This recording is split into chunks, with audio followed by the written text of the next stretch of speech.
नमस्कार मित्रों, मैं पूजा अपने YouTube चैनल पर फिर से आपका स्वागत करती हूँ। तो आज मैं लेके आई हूँ कार्तिक मास की व्रत कथा का 5वां अध्याय। कार्तिक मास व्रत कथा के 5वें अध्याय में राजा पृथु से नारद जी ने कहा कि हे अश्विनी मास की शुक्ल पक्ष की एकादशी से शुद्ध होकर कार्तिक मास का व्रत करना आरंभ करना चाहिए। जल का पात्र लिए हुए गांव से बाहर पूर्व अथवा उत्तर दिशा में जावे। आइए 5वां अध्याय। राजा पृथु बोले, हे मुनि जी, आपने कार्तिक और माघ मास का विस्तृत फल कहा, अब इसके विधिवत स्नान की विधि, नियम और उद्यापन विधि भी आप हमसे कहिए। नारद जी ने कहा कि आप विष्णु भगवान के अंश से उत्पन्न हुए हैं, अतएव यह बात आपको मालूम ही है। तथापि मैं यथोचित विधान आपसे कहता हूँ, उसे सावधान मन से सुनिए। आश्विन मास की शुक्ल पक्ष एकादशी से शुद्ध होकर कार्तिक मास का व्रत करना आरंभ करना चाहिए। इस व्रत करने वाला सर्वदा रात्रि के चौथे पहर में उठे, जल का पात्र लिए हुए गांवों से बाहर पूर्व अथवा उत्तर दिशा में जावे। हमेशा दिन में अथवा सायंकाल को कान पर जनेऊ चढ़ाकर, पृथ्वी पर तृण को बिछाकर, सिर को कपड़े से ढककर, फिर मुंह को यत्नपूर्वक बंद कर थूक तथा श्वास को रोककर मूत्र का त्याग करें। रात्रि के समय दक्षिण मुख में बैठकर मल मूत्र का त्याग करें। अपने लिंग को पकड़कर उठें तथा मृतिका और जल से सावधानी से धोकर दुर्गंध को नष्ट करें, तब शौच क्रिया पूर्ण करें। एक बार लिंग में, 3 बार हाथ में, फिर शिष्य तथा हाथ में 2-2 बार, 5 बार गुदा में और 10 बार बाएं हाथ में, दोनों हाथों में 7 बार मिट्टी लगा कर अच्छी तरह से जल से धोवें। यह शौच विधिग्रस्तों के लिए कही गई है। ब्रह्मचारियों को दूनी, वानप्रस्थ को तिगुनी और सन्यासों को चौगुनी अधिक शुद्धि करनी चाहिए। जो शुद्धि का विधि दिन में कही गई है, उससे आधी शुद्धि रात में होनी चाहिए। इससे भी आतुर और इससे भी आधी विधि यात्री को करनी चाहिए। शौच कर्म से रहित मनुष्य की समस्त क्रियाएं निष्फल होती हैं। जो मनुष्य मुख शुद्धि दातुन नहीं करता, उसके सब मंत्र निष्फल हो जाते हैं। अतएव दांत और जीभ को बलपूर्वक स्वच्छ करना चाहिए। हे वनस्पति, तू आयु, बल, कीर्ति, तेज, प्रतिभा, प्रभा, पशु संपत्ति, ब्रह्म ज्ञान, बुद्धि, विद्या हमको दे। यह मंत्र पढ़कर दातुन वृक्ष से ग्रहण करें। यह मंत्र कहकर दूध वाले वृक्ष से 12 अंगुल दातुन लेकर करें तथा श्राद्ध और व्रत के दिन ना करें। प्रतिपदा, अमावस्या, नवमी, छठ, रविवार, चंद्र तथा सूर्य ग्रहण के समय दंत धावन कदापि न करना चाहिए।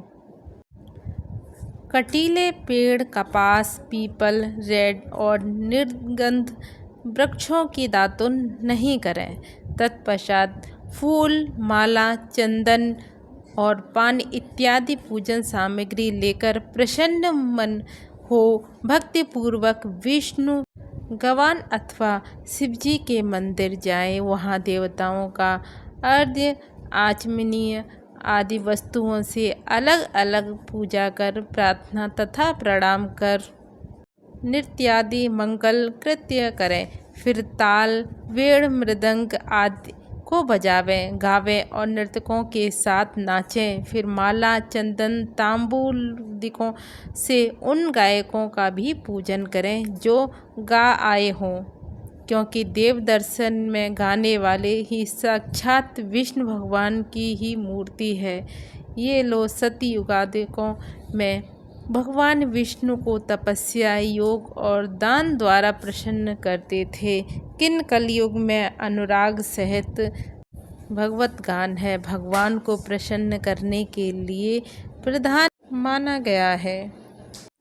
हे राजन, मैंने एक बार विष्णु भगवान से पूछा था कि आप अधिकतर कहते रहते हैं। यह सुनकर भगवान विष्णु ने कहा, हे नारद, मैं वैकुंठ में अथवा योगियों के हृदय में ही नहीं रहता, अपितु जहाँ मेरे भक्त मेरा गुणगान करते हैं वहाँ मैं अवश्य रहता हूँ। जो प्राणी चंदन मालादिकों से हमारे भक्तों के पूजन करते हैं, हमारे भक्तों का पूजन करते हैं, उससे मुझे जैसी प्रीति होती है वही प्रीति मेरे पूजन से भी नहीं हो सकती। जो मूर्ख पुराणों की कथा तथा मेरे भक्तों का कीर्तन सुनकर उसकी निंदा करते हैं वे मेरे शत्रु सदृश हैं। सरीस, धतूरा के गिरजा, चमेली, केसर, कंदार, मंदार तथा कनेर के फूल और अक्षतों से विष्णु भगवान की पूजा नहीं करनी चाहिए। अड़हल, कंद, सरीस, जूही, मालती, केवड़ा के पुष्पों से शिव जी का पूजन नहीं करना चाहिए। लक्ष्मी की अभिलाषा करने वाले पुरुष को चाहिए कि तुलसी पत्र से गणेश जी की, दुर्वा से दुर्गा जी की, अगस्त्य के फूल से सूर्य नारायण की पूजा नहीं करनी चाहिए। जिन देवताओं के लिए पूजा में जो फूल निषिद्ध हैं उन्हीं से उनका पूजन करें।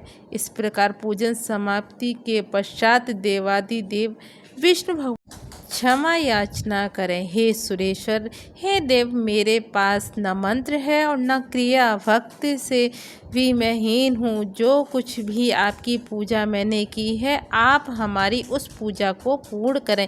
इतना करने के बाद परिक्रमा करके दंडवत प्रणाम कर पुनः क्षमा प्रार्थना करके गायन कीर्तन आदि करना चाहिए। जो मनुष्य शिव और विष्णु भगवान की विधि पूर्वक कार्तिक मास की रात्रि में पूजा करते हैं वे पवित्र आत्मा होकर अपने पूर्व पुरुषों के साथ विष्णु लोक को जाते हैं।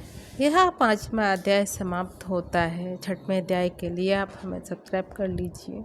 वीडियो को लाइक करें, चैनल को सब्सक्राइब करें, अपनी फ्रेंड फैमिली के साथ शेयर अवश्य ही करें। धन्यवाद। हर हर महादेव, हर हर महादेव, हर हर महादेव।